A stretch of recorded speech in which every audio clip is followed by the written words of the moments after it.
remember when I like went on a date and I had a feeling when it was all so bad because it was like the guy just had like a booger just like hanging out of his right corner nostril, and I was like, oh God. But I'm trying to be more optimistic. Do you know what I mean? So I'm trying to make the best of it. And so then I started to imagine the world from like the booger's point of view.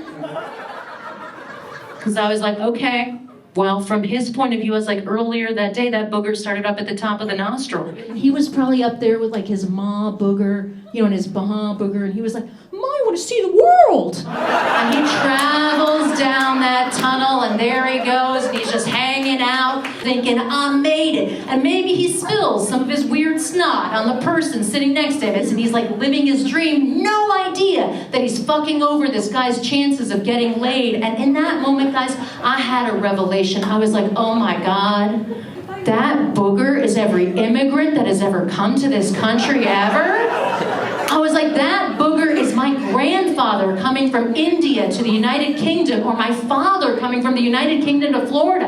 And you may ask, why Florida? And I was like, he was an immigrant. He didn't know any better. And so I realized at that moment that I was gonna fuck that guy because of that booger. And because